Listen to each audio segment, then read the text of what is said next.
Hello. Bloody cars. There you go. That's it. That's today's video. I hate them. I don't hate them. I hate them. I hate them when they don't work. I hate them when they are administratively onerous. Nick that from the government. I hate them when they cost an absolute arm and a leg and they really shouldn't. And I hate them when they don't work.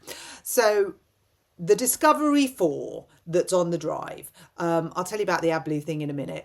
Yes, of course, it sounds simple, just fill the AdBlue up. But the issue is the sensor or the actual computer that's giving us these messages is not actually the AdBlue.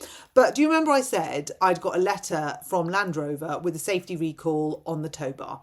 Lots of you have had said safety recall. And I said it's irritated me because the recall is on a car that's 9 years old, and all of a sudden we've decided that the tow bar doesn't work. But we know that the tow bar issue has been an issue for a long time because my other half had an older Land Rover than this one about 6 years ago and had exactly the same safety recall, and that was on a, I think, 57 plate.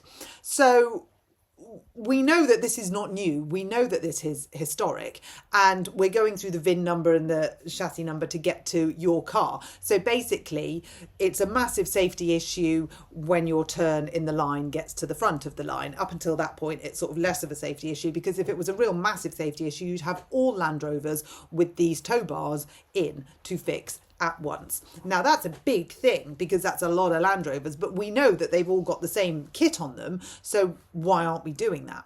So I wrote and said this to the DVSA. I said it's astounding that it's taken 9 years to send out this safety recall and that it's clearly a known problem by Land Rover. And of course, I rely on you, my fantastic viewers, who have also got in touch with me and said that not only have you had the letter, but you've also had this historically. Now, it's an easy fix. It's not the end of the world. There's a possibility that they could send me the bits and we could do it ourselves. So there may not be a need to go into Land Rover, which, as you know, I do not want to do, because I'm absolutely never setting foot in Marshall's Land Rover Peterborough ever again.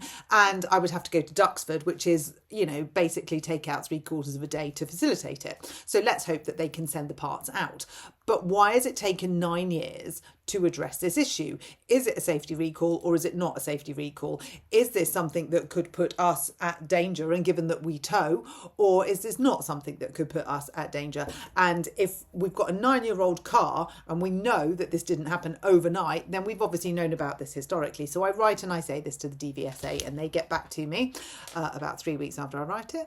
And they say, thank you for contacting us. Please find the response to your concern in the attached letter. So I open up the letter, and this is the bit that irritates me.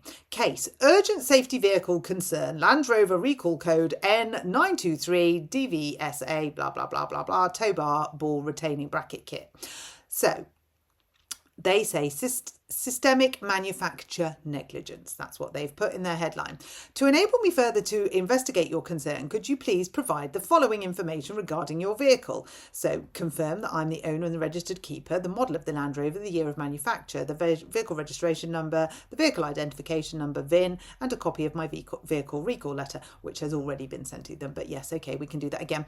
Regarding the near identical recall on your partner's Land Rover tow bar, please provide the following information. They want exactly the same for his.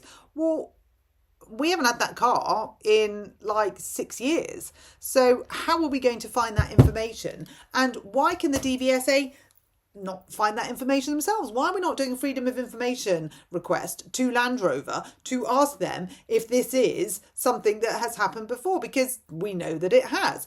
And it's one of the, it feels to me, you can tell me if I'm wrong, but it feels to me like, okay, we'll do this, but we'll just, I can't be bothered to do it now. So let's just go back and ask for loads more information. That'll take her a week to do that. And then if she comes back with it, then we'll do something about it. Well, no.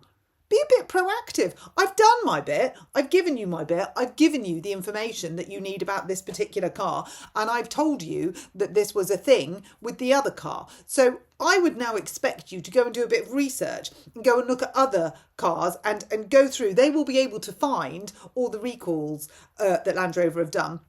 And they can see themselves. And it will probably take them about 2 minutes. And as I'd said to them, we don't have that car anymore. So I am going to have to go through all the paperwork to do this, and I am going to have to see what I can dig out and what I can find at my time and my expense to do it, when we've got allegedly an urgent recall if you're a tower that could affect the safety of your tow bar.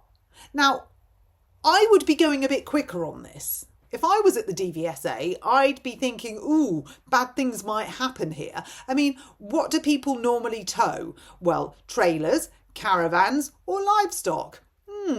None of those strike me as things that you want to fall off the back of your car, safety chain or no. You know, that says to me that could be expensive. And in the headline, we're talking about negligence, and it's like, yeah, it is, isn't it? Now, we can all say, well, you know, Land Rover are trying to do the right thing. They're trying to put it back together. They're trying to fix it. What, 9 years later, in my case? I mean, how many years in your case? So I'm just frustrated at the fact that the process to do something in what appears to be, in my optics, say this is quite urgent, is quite protracted. So DVSA, if you're watching, could you do an FOI on Land Rover to see what other cars and years this has affected? Could you possibly contact them and go straight to the horse's mouth and do that? And then a little bit of research and investigation.